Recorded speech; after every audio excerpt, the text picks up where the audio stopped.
Hi guys, तो मैं आज आपको पेज नंबर 84 से लेकर 95 तक बताऊंगा। तो अब क्या होता है, जो लड़का रहता है वो देखता है और वो भरोसा नहीं कर पाता है कि ये ओएसिस है,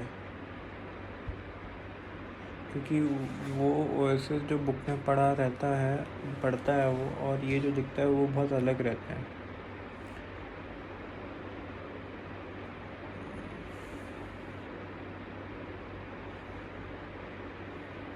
वहाँ पे 300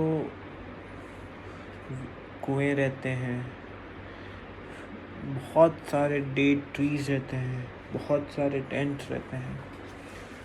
वो जिसमें वो पढ़ता है। और इसमें क्या होता है कि उन लोग ओएसिस में अपने कोई भी तलवार वगैरह नहीं ला सकते। जो भी लाते हैं तलवार वगैरह ला सकते हैं, लेकिन उनको जमा करवाना पड़ता है।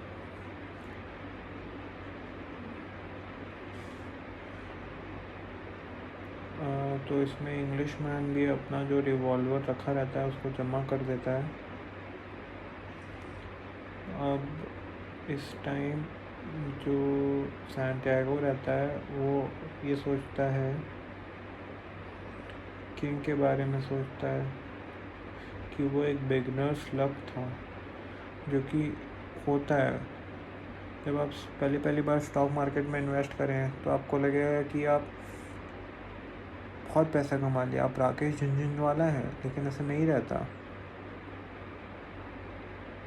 और ये बताया है कि कोई चीज़ आप जल्दी मत करिए, भगवान आपके रास्ते में बहुत सारे ओमेंस रखा है, उसको पहचानिए और चलिए। जैसे कि कैमल ड्राइवर ने बोला था उसको, खाओ जब खाने का समय हो, चलो जब चलने का समय हो।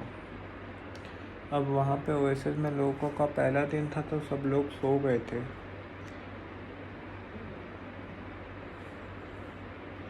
सबको अपने अपने टेंट असाइन हुए थे। एक सैंटियागो को भी हुआ था, जिसमें सैंटियागो के साथ 5 लोग और रह रहे थे। सैंटियागो उनको अपनी शिपवर्ड की कहानी सुना रहा था, लेकिन जैसे ही वो क्रिस्टल की कहानी सुनाता है, इंग्लिशमैन वहाँ पे हाजिर हो जाता है। और इंग्लिशमैन बोलता है कि चलो मेरी मदद करो एल्केमिस्ट को ढूंढने में। तो उन लोग पूरा दिन ढूंढते हैं, लेकिन उनको एल्केमिस्ट दिखता नहीं है।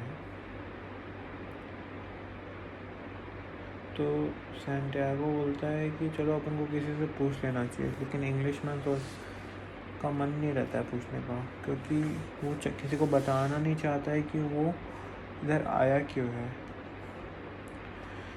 तो लेकिन फिर भी उन लोग एक वुमेन से पूछते हैं जो कि ब्लैक ड्रेस पहनी हुई थी कि ये एल्केमिस्ट रहता कहाँ है। तो वुमेन बोल दी कि मैं किसी को जानती नहीं हूँ, और वो उनको एक एडवाइस भी देती है कि कोई भी ब्लैक ड्रेस वाली वुमेन से वो ये सब ना पूछे, क्योंकि ब्लैक ड्रेस वाली वुमेन शादीशुदा होती हैं। तो फिर बाद में एक लड़का आता है, उससे ये पूछते हैं, उसको पता नहीं रहता है। तो फिर सैंटियागो बोलता है कि ऐसा भी तो हो सकता है यहाँ पे कोई एल्केमिस्ट ना हो, या तो ऐसा हो सकता है कि यहाँ पे किसी को पता नहीं है एल्केमिस्ट क्या होता है। तो उन लोग अब ये पूछते हैं कि ऐसा कौन है जो हमारी प्रॉब्लम्स को क्योर करता हो। तो एक इंसान आता है, उससे पूछते हैं, वो बोलता है कि वो खाली अल्लाह होता है जो हमारी प्रॉब्लम्स को क्योर करता है। और दूसरा पर्सन आता है, उससे पूछते हैं, तो वो उल्टा पूछने लग जाता है कि तुमको ये सब क्यों जानना है।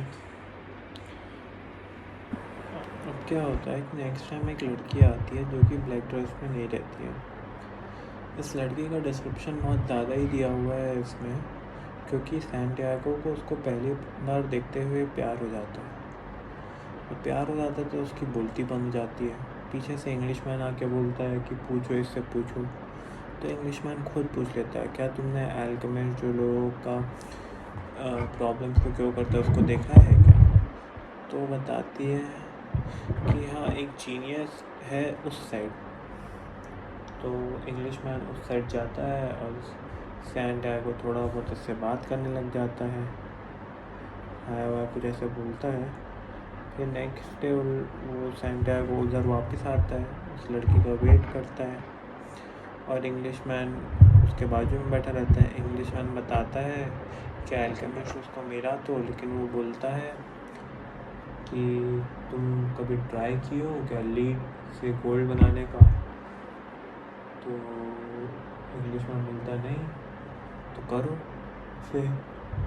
और सैंटियागो भी इसको यही एडवाइस देता है कि करो। और उस टाइम ये भी आ जाती है, फातिमा इसका नाम रहता है। वो जो लड़का बोलता है कि मैं तुमसे शादी करना चाहता हूँ, आई लव यू सैंटियागो। और तो फातिमा शांत जाती है और वो लड़का बोलता है कि मैं ये डेजर्ट में कुछ ट्रेजर ढूंढने आया हूँ। जैसे ही मिलता है फिर पिरामिड के पास है, ऐसा ऐसा कुछ बताता है। मेरे को वॉर अच्छी नहीं लगती है, मेरे को वॉर गंदी लगती है, लेकिन ये वॉर मेरे पास एक ब्लेसिंग टाइप से आई, जिससे कि मैं तुमसे मिल पाया। लड़की बोलती है हाँ कभी ये वॉर बंद भी होगी। So that's all guys for today. I'm very tired. Don't know why I told you till 90 pages. And from next time I will continue with next 10 pages from 90 to 100 and 100 to 120 and like this. Thank you. Please do like, comment and share.